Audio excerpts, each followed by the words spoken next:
Hi, and welcome to the Love Learns podcast. My name is Dion Zara, just your average girl wishing to learn more about love and relationships. As a young girl, I always dreamt about my wedding day, and to be fair, I still do sometimes. With many couples around me, I quickly came to realise love isn't as straightforward as the movies make out. So I thought I would have conversations with couples who made it past happily ever after to learn more about love. And when I say love, I don't mean like the movies and fairy tales, but I mean LOVE, learning to be open, vulnerable, and empathetic. So if you're ready to learn, unlearn, and discover love through couples, you're in the right place. Hi, and welcome to the latest episode of Love Learns. This season, we're going to be talking to different people about different issues that happen to relate to relationships. This season, I'm going to be speaking to all sorts of people from different backgrounds and different places and how they have. But I've teamed up with Yar for a few of the episodes because I just love talking to Yar and I love having conversations with Yar about these things. So I thought, why not bring you guys onto the journey with us to learn more about different things that we talk about and how that affects our relationships. On Yar's podcast, we spoke about the need to be liked, and it was something that really stirred conversation, and we thought we'd bring it onto this platform and talk about the need for relationships. But firstly, let me get started by introducing Yar. Yar, could you tell us a bit about yourself, what you do, who you are, and just how people can relate to you?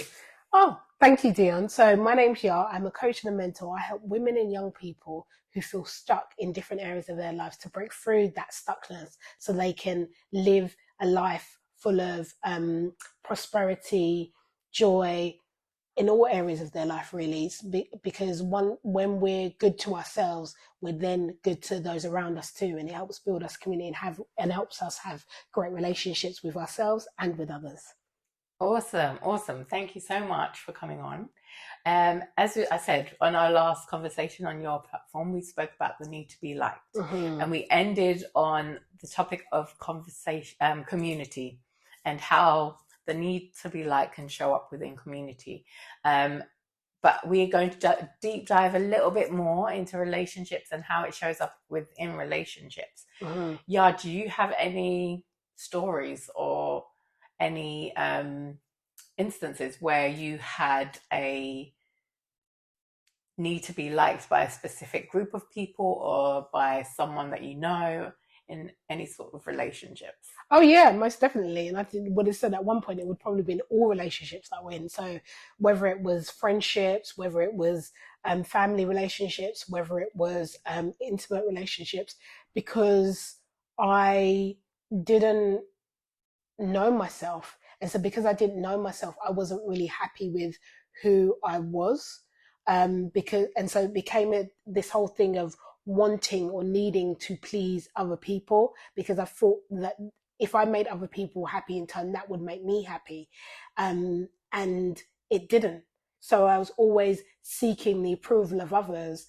When really and truly I should have really been going on that journey to figure out what would make me happy and fulfilled. But like we said on the previous episode, is that the reason why a lot of people don't do that is because it's a lot of hard work, and we get sold this dream of if you have a sense of if you have a sense of the right people around you, you're good. And so because it looks good, it looks like when we see it on in movies, we see somebody is in a relationship and they live happily ever after, and we'll see like a group of friends and they live and they're happier together. So when you're young, you don't know how quite to navigate that in your mind. Well, in my mind anyway, it was the way I navigate that is by pleasing others. And so where I was pleasing others, I stopped pleasing myself, and I didn't know how to please myself. So when I went on that journey of learning to please myself again, it became really it became hard because it was kind of like, how do I start? What do I even do? And this feels hard and it feels uncomfortable.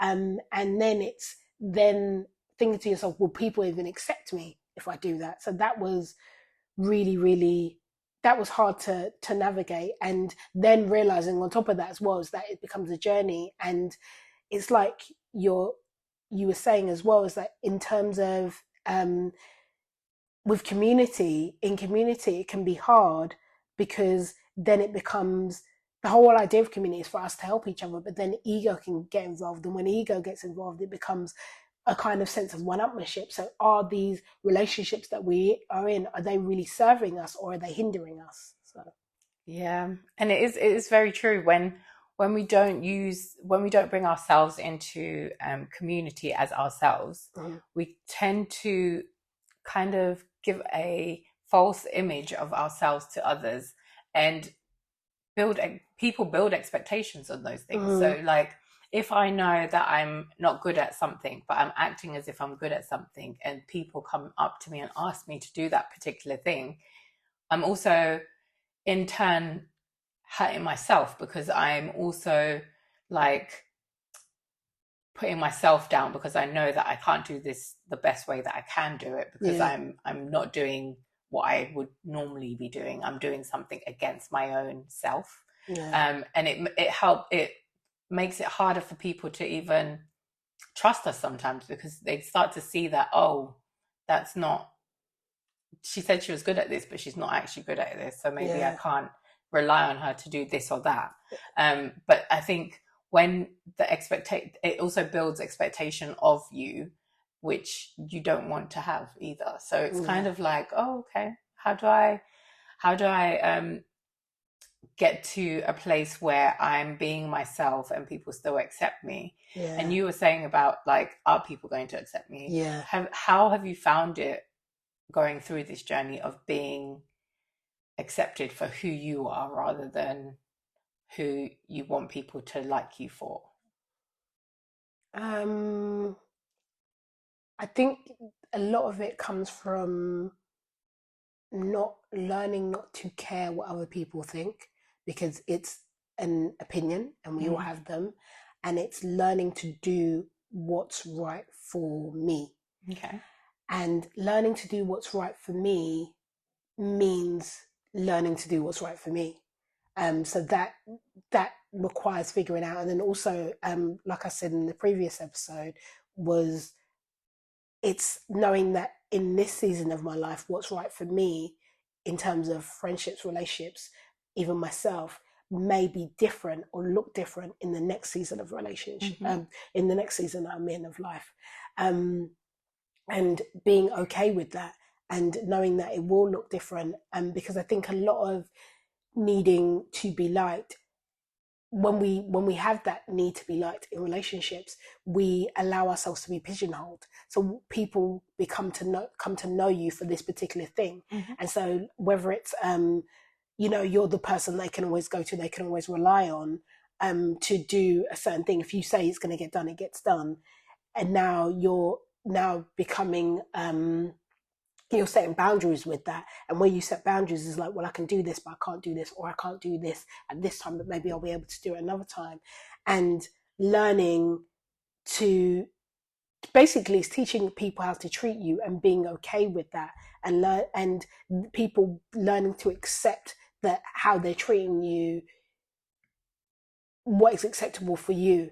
And in the beginning, it can be hard for everybody involved, and it can be hard for yourself, especially because it's that thing of where I know I want to, I want to feel, I know what I want for myself in terms of I know where I'm trying to go to, but I don't like the feeling of how I'm getting there, and i.e. not, not making other people happy or making other people feel uncomfortable in the process, and but then realizing that's all part of it. And it's the reason why it feels you don't like that feeling is because it's foreign to you, not because it's a bad feeling. And so it's learning to overcome that so you can get to a place where you feel good about yourself, really, and then other people feel good about you too. And then you realize as well that the people that are really your friends are there no matter what. And the people that aren't really your friends, yeah, they were never really there anyway. And they'll fall off. Yeah. And even learning to do that at a certain time, that would have happened anyway. We have friends from when we're kids that fall off as we go into secondary school, as we go into college, as we go into uni. And it's just the progression of life that people come and go at different seasons. So accepting that some people are going to go, because some people have already gone in your life, is okay. And it's okay for them to go, and it's okay for you to continue to develop yourself in order to find the people that you really will stick with you through thick and thin. Yeah. So then how then do we get to a place whereby we're able to create, curate, have good relationships with people? I think that all stems from you understanding yourself. As soon as you understand yourself, what your values are, you can start to set boundaries around those values. So if, for example, you value savings, for example, you know that when I'm befriending people, I have to be cautious. If they are overspenders, I can still be their friends, but I just know where my boundary is. So, for example, if they're going on holiday and they want to go to maybe the Caribbean, which is like thousands of pounds, but you can only afford holidays to Europe, which are more like £100 or in the hundreds rather than thousands, you express to them, oh, I can't afford that because I'm saving for this, or I'm doing this. And you know that in this season, that's what you value at the moment. You're trying to reach a goal for yourself. So you live within your own means, but you also live within your value in that system. And just communicating it. They might say, okay, fine, you don't have to come with us. Or they might change their plans and say, okay, we can go somewhere else where you can also come. But it's not them discounting you or you discounting them. It's more of a communicating what you need in this moment of time. And sometimes we forget that we can negotiate with people. I think a lot of the times we feel like if someone has said something, we have to go with it. And that's the whole need to be like thing. Sometimes you have to ask questions around that. Why were you doing it this particular way? And kind of figure out where your place is within that system.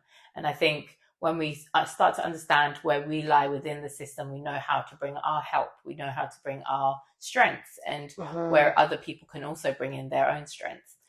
So understanding your strengths, understanding your value, understanding how to set boundaries, how to negotiate boundaries, those things are all needed within a good relationship. Yeah. So then how did you do it? How did I do it? I took a lot of time to myself to really understand why I do what I do. I went to therapy. I started reading a lot more books, listening to a lot more podcasts, just doing things I actually enjoyed doing, and also testing things, because certain things I hadn't done before, but I thought, okay, let me try it and see if I like it. If I like it, I'll continue doing it. If I don't like it, I've tried it, I know that I don't like it, and I can leave it. But it's just exploring more of who I was within different areas. So I went pottery classes, which I really did enjoy, but I knew that I couldn't afford to do it for forever. But I knew that I enjoyed doing it. So there was a creative part of me that I'd discovered that I could maybe, instead of going to pottery classes, I could do some arts and crafts, and doing things that actually bring me some creativity within my life and help me in that sense. But just doing things, pushing the boundary a little bit more and more and more of where my comfort zone was, and just living a little bit outside of the comfort zone to kind of bring those things in. And when I started to invite friends to do it with me, a lot of friends started to also recognize what they liked, what they didn't like, and that we still talked about things in a sense of, okay, if I didn't like this, but maybe we could do this time, or we could do this time. But just talking to people about it and understanding how you feel about it, and just sitting with the thoughts that you have, certain things. And I always say, if you really want to know who you are, maybe just explore what you used to do when you were a child. I feel like so fearless, so like adventurous when you're a child. So maybe just tapping into that part of you to see, okay, what did I used to do when I was younger? I used to love dancing when I was younger, so I started dancing again. Like, and that doesn't mean go to a dance class or whatever. You could even put music on in your room and just explore dancing within your room. But it's just learning new things and how to love your space, love yourself, love who you are, and really start to take inventory of who you are rather than accepting what people have told you you are. Yes. So I think when you start to work out what you are rather than people telling you who you are, you start to understand more and more about yourself and how that is going to kind of paint the future for you. Yeah, I think what you said there was so good, is like taking inventory of yourself. And I think that's where, for me anyway, I wasn't taking inventory of myself. I was busy taking inventory for other people, and so when I started taking inventory for myself, it was a very, very foreign concept of, okay, what do I really enjoy? Do I really enjoy going to these places and doing these things because I enjoy them, or because I wanted to belong and to be part of a community? And so, okay, I know that I enjoy these things now. And so, like, for example, I enjoy dancing and I also enjoy staying fit. So I now go to an Afro dance class, which is a fitness dance class, and I enjoy that. And then it's also discovering new things. Like I know that I like going out just generally and exploring. So, going to different like festivals or different like food festivals as well, not just like dance festivals, but also food festivals and all of these different things. And just kind of, it almost be, you develop a tapestry of yourself, and because nobody is one thing, so it's almost like you become this multifaceted person that you always were and you were as a child, but as life has kind of steered you in a certain direction, you've kind of lost that sense of being multifaceted and just kind of allowed yourself to be pigeonholed into this particular area. And it's almost like, it's not almost like it's spreading your wings again. So, yeah, and I think within that sense of spreading your wings and learning more about yourself, it also helps other people to see different facets of you, different parts of you, and really appreciate that different parts. Because I know when I was in relationships with, or when I'm dating, I know it's very easy for me to talk about different parts of myself when I have explored different parts of myself, rather than just talking about what I do for a living or my ethnicity. There's more to me than just those things. So it gives you a lot more character, a lot more like uniqueness to you. And I think the more unique you are, the more attractive you are. And I think the more people learn that about themselves, the more they're going to start to live life to the fullest. And I really do believe when you start to live life to the fullest, you attract the kind of people that you want to be around, the kind of people who like that kind of life. For example, I have one friend who loves traveling, and since she's dedicated her life to kind of this period of her life to doing that more often, she started to attract more friends who also enjoy traveling. So now she has more travel buddies because she does that, and because that is a part of her, she's able to talk about that to other groups. So for example, I don't travel that much, so when she comes, I always love hearing her travel stories because she has so much more perspective to give to me. So I think when we have more about ourselves rather than what we do and who we are, we tend to inspire other people. We tend to be more encouraging to other people. So I think that's how fleeing away from needing to be liked to being who you are can improve community, really. Yeah. Oh, that's really, really good.